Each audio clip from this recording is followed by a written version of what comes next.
જે સાહેબે વાત કરી એ થોડી વધારે પડતી એટલા માટે છે કે જે અનામતના આધારે જે આદિવાસી અનામત આપણને મળી છે એ આધારે મારે મારા સમાજને જે આપવું જોઈએ, બનવા જો સાવ સાચી વાત કરું હૃદયના ઊંડાણમાંથી, તો પણ એ શક્ય નથી.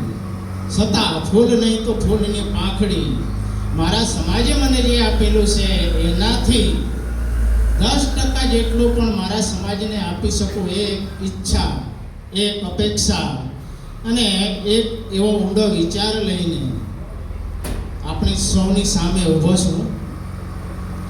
હવે આ આદિવાસી ભવન મારી સાથે જે રીતે જોડાયું એની વાત કરું તો મારી મોટી બેબલી છે એ બીએસસી નર્સિંગ અને એના પછીનું જે ટ્યુટર તરીકે જોડાય એ જૂનાગઢમાં જોડાય. જ્યારે મારે આવવાનું થતું તો આદિવાસી ભવન એ જ મારો વિસામો ગણાતો. કદાચ અહીંથી 500 કિલોમીટર બીજે જવાનું થાય તોય જ્યાં સુધી આદિવાસી ભવનમાં રાત્રિ રોકાણ ન કરું ત્યાં સુધી મને શાંતિ ન થાય. અમસ્તા વિપુલભાઈ જાણે છે, છેલ્લા કલાક માટે આવીને જાઉં છું અને મને સંતોષ મળે છે. હવે સંતોષ એટલા માટે મળે છે કે આ સૌરાષ્ટ્રની ભૂમિ છે.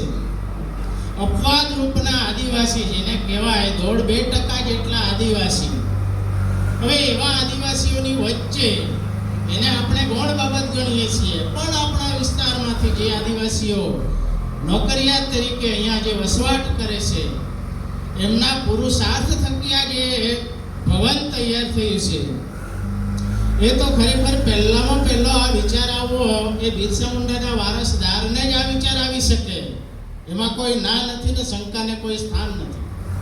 તો એને આપણે સૌ પ્રથમ હૃદયપૂર્વક એમનો આભાર માનીએ અને એમના પછી એમણે જે શરૂ કરેલું કાર્ય એને આગળ ધપાવવા માટે જે જૂનાગઢ કે એની આજુબાજુના જે આપણા કર્મચારીઓ સતત ખડે પગે તૈયાર રહે છે તો એ લોકોને આપણે આભાર માનવો જોઈએ.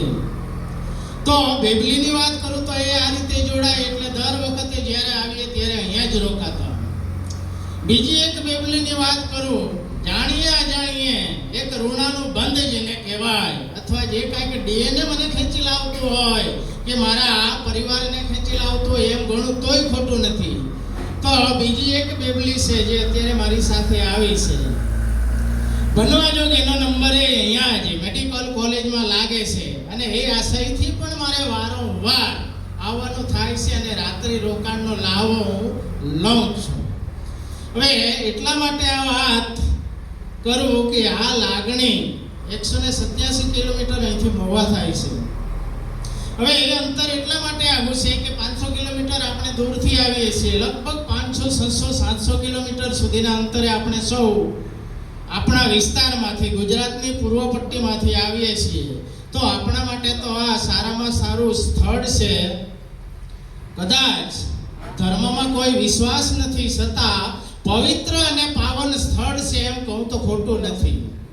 તો એના માટે ફૂલ નહીં તો ફૂલની પાંખડી આપણા કર્મચારીઓ જે સ્થાનિક છે આજુબાજુના છે એ લોકો તો કરે જ છે, પણ આપણે આપણા વિસ્તારમાં જ્યાં આપણા કર્મચારીઓ છે, જ્યાં આપણા ઉદ્યોગપતિઓ તો મોટા નહીં ગણી શકાય પણ એવા જે કોઈક મિત્રો છે એ લોકોને આ ભવનની વાત કરીએ અને જે કોઈક ઋણ આપણને પ્રાપ્ત થાય એ ઋણ કદાચ આપણા પૂર્વજોનું ઋણ ચૂકવીએ છીએ એમ ગણીએ તોય ચાલશે અને આવનાર પેઢી માટે એ ઋણ જમા કરીએ છીએ એમ આપણે ગણીશું તોય ચાલશે.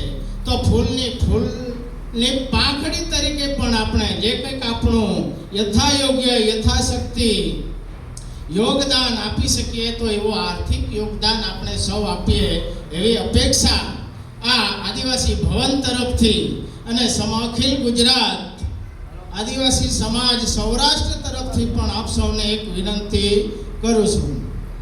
હવે બીજી એક વાત કરું છું આજે કે દર વખતે રોકાઉં છું, આજીવન સભ્ય છું. હું વખાણવા માટે વાત કરું છું એવું નથી, પણ આજીવન સભ્ય છું. 24 કલાક માટે હું કોઈ પણ જાતના કર્જ વગર ભાડા વગર રાત્રિ રોકાણ કરી શકું એમ છું. છતાં બીજી વાર એટલા માટે બોલું છું કે સમાજનું ઋણ અદા કરવા માટે પણ ફૂલ નહીં તો ફૂલની પાંખડી આપવાની કોશિશ કરું છું. અને કદાચ જે યોગદાન મારે આપવું જોઈએ તે યોગદાન નથી આપી શક્યો એનો અફસોસ છે.